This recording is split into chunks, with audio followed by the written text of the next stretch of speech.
किसी गांव में एक बड़ा संयुक्त परिवार रहता था। घर के मुखिया थे रामलाल जी और उनकी पत्नी। परिवार में उनके 2 बेटे थे जो शादीशुदा थे। उनकी पत्नियां थी सुमन, बड़ी बहू, और नीता, छोटी बहू। सुमन एक मेहनती महिला थी। वह पूरे घर का काम संभालती थी, रसोई, सफाई, कपड़े धोना, मेहमानों की देखभाल और भी बहुत कुछ।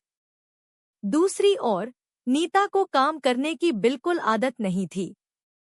वह दिन भर आराम करती, सासू माँ और बाकी सदस्यों से प्यार से बातें करती, लेकिन घर के किसी काम में हाथ नहीं लगाती। सासू माँ यह सब देखकर सोच में पड़ जाती। सारा काम मेरी बड़ी बहू ही करती है, छोटी तो बस मजे में रहती है। ऐसे तो सुमन के साथ अन्याय हो रहा है।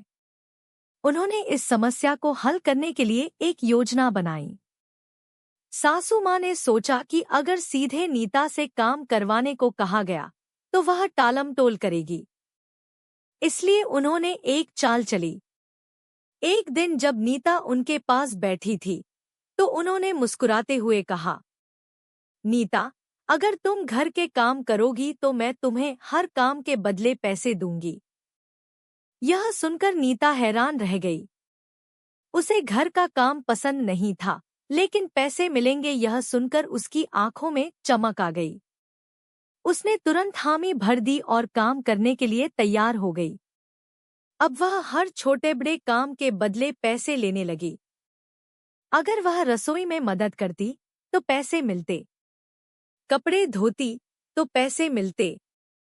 धीरे धीरे उसने सुमन को कोई भी काम करने ही नहीं दिया, क्योंकि वह खुद ही हर काम करके पैसे कमाना चाहती थी।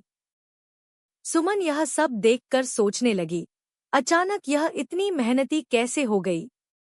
आखिर माजरा क्या है? सुमन को यह बहुत अजीब लग रहा था कि जो नीता कभी पानी तक नहीं लाती थी, वह अब हर काम करने के लिए दौड़ रही थी। उसे शक हुआ कि जरूर इसके पीछे कोई कारण है। एक दिन जब सासू माँ और नीता आपस में बात कर रही थी, तो सुमन चुपचाप पास में खड़ी हो गई और उनकी बातें सुनने लगी। तभी उसने सुना कि नीता हर काम के बदले सासू माँ से पैसे ले रही थी।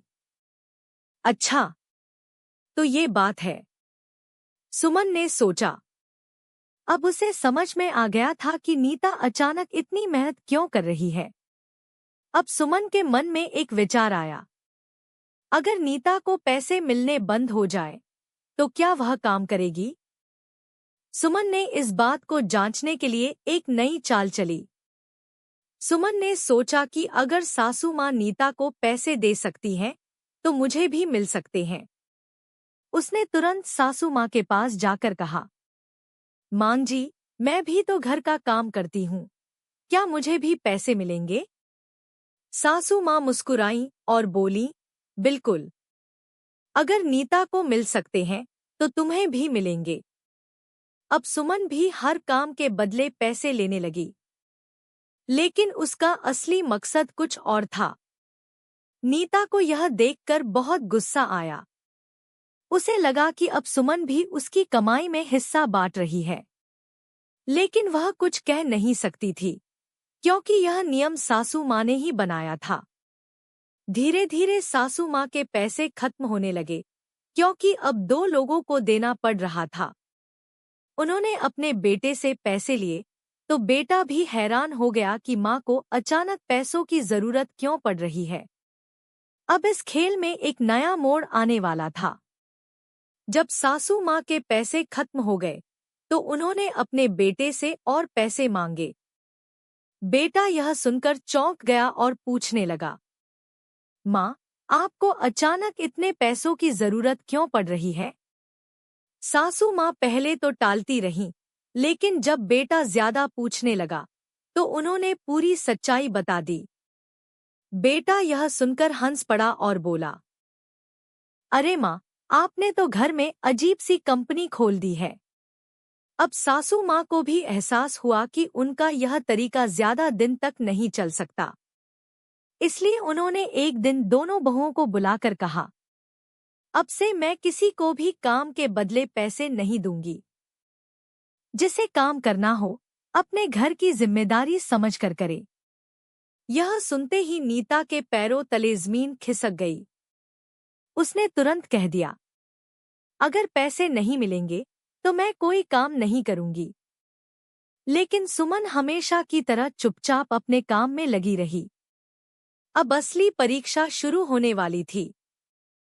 सासू माँ के फैसले के बाद सुमन हमेशा की तरह अपने काम में लगी रही, लेकिन नीता ने साफ मना कर दिया। उसने कहा, अब जब पैसे ही नहीं मिलेंगे तो मैं क्यों काम करूं? अब घर में एक अजीब माहौल बन गया। सुमन सारा काम करती और नीता आराम से बैठी रहती। लेकिन अब सासू माँ भी उसे कोई काम करने के लिए नहीं कहती थी। एक दिन सासू माँ ने सुमन से कुछ काम करने के लिए कहा। सुमन ने मुस्कुराकर जवाब दिया, माँ, मैं अभी थोड़ी देर के लिए व्यस्त हूँ। क्या आप यह काम नीता से करवा सकती हैं? सासू माँ ने नीता की ओर देखा और कहा, नीता, तुम यह कर दो। लेकिन नीता ने साफ मना कर दिया, मैं तो कोई काम नहीं करूंगी। सासू माँ समझ गई कि अब उन्हें कुछ करना होगा। उन्होंने नीता के घरवालों को बुला लिया। जब नीता के माता पिता आए और उन्हें सारा मामला पता चला, तो उन्होंने नीता को समझाया कि घर का काम जिम्मेदारी से करना चाहिए, न कि पैसे कमाने का जरिया बनाना चाहिए। अब नीता को अपनी गलती का एहसास हुआ।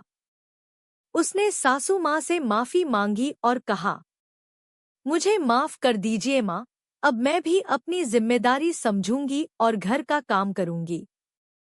इस तरह परिवार में एक नया संतुलन बना और घर में फिर से खुशी लौट आई। अगर आपको यह कहानी पसंद आई हो तो इसे लाइक, शेयर और सब्सक्राइब करना न भूलें। आपकी छोटी सी प्रतिक्रिया हमें और बेहतरीन कहानियां लाने के लिए प्रेरित करती है। धन्यवाद।